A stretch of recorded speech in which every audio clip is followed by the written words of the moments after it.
menjelaskan materi tentang bagaimana harmoni kewajiban dan hak negara dan warga negara dalam demokrasi yang bersumber dan pada kedaulatan rakyat dan musyawarah untuk mufakat. Pertama, menelusuri konsep dan urgensi harmoni, kewajiban dan hak negara dan warga negara. Dalam tradisi budaya Indonesia, semenjak dahulu tatkala wilayah Nusantara diperintah raja-raja. Ini lebih mengenali konsep kewajiban dibanding konsep hak. Konsep kewajiban selalu menjadi landasan aksiologis dalam hubungan rakyat dan pengusaha. Nah, hak adalah kuasa untuk menerima atau melakukan sesuatu yang semestinya diterima atau dilakukan oleh pihak tertentu dan tidak dapat dilakukan oleh pihak manapun. Kewajiban merupakan suatu yang tidak dapat dipisahkan, dianut oleh pengikut utilitarisme atau hubungan timbal balik antara hak dan kewajiban. Hak kebebasan seorang menurutnya tidak boleh dipergunakan untuk memanipulasi hak orang lain. Demi kepentingan sendiri, kebebasan menurut Mill secara ontologis, substansial bukanlah perbuatan bebas. Atas dasar kemanusiaan sendiri, bukan pula perbuatan bebas tanpa kontrol. Namun, perbuatan bebas yang diarahkan menuju sikap positif, tidak mengganggu dan merugikan orang lain. Hanya dalam lingkungan masyarakatlah manusia menjadi manusia dalam arti sesungguhnya. Dalam sejarah peradaban, umat manusia inovasi muncul ketika manusia berhubungan satu sama lain dalam area sosial. Yang kedua, menggali sumber historis, sosiologi, politik tentang harmoni kewajiban dan hak negara dan warga negara Indonesia. Nah, mari kita bahas lebih lanjut. Hak lebih terkait dengan kebebasan, sedangkan kewajiban terkait dengan tanggung jawab. Tanggung jawab merupakan sikap moral, berfungsi sebagai kedalaman alamiah dan sukarela terhadap kebebasan yang dimiliki orang lain. Dalam setiap masyarakat, tidak kebebasan, pembatasan, maka dari itu lebih banyak kebebasan yang kita nikmati. Lebih banyak pula tanggung jawab terhadap orang lain maupun diri sendiri. Historis, perjuangan menegakkan hak asasi manusia terjadi di dunia barat.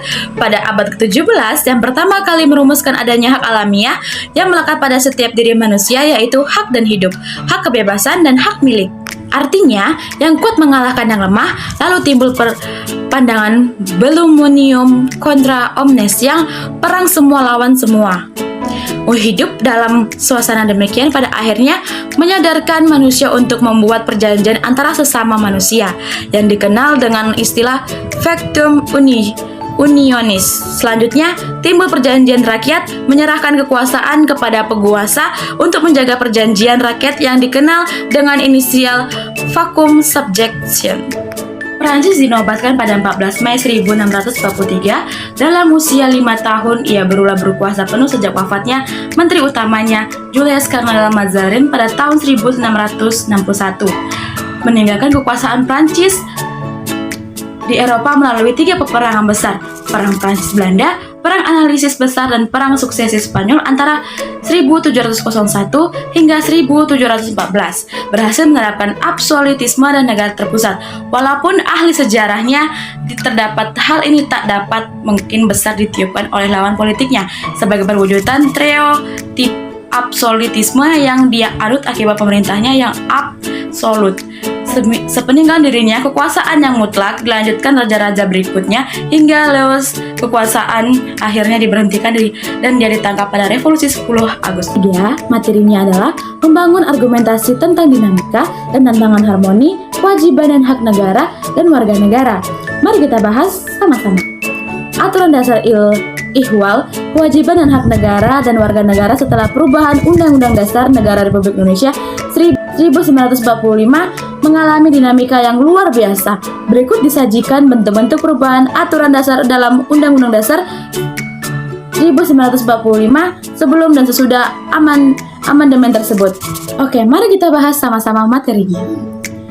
Ketentuan mengenai hak warga negara di bidang pendidikan semula diatur dalam pasal 31 ayat 1 Undang-Undang Dasar Negara Republik Indonesia tahun 1945.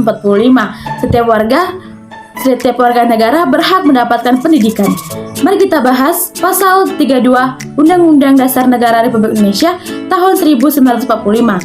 Namun dengan 2 ayat, pasal 32 ayat 1, negara memajukan kebudayaan nasional Indonesia di tengah peradaban dunia dengan menjamin kebebasan masyarakat dalam memelihara dan mengembangkan nilai budayanya. Nah, untuk yang ayat kedua, negara menghormati dan melihara bahasa daerah sebagai kekayaan budaya nasional.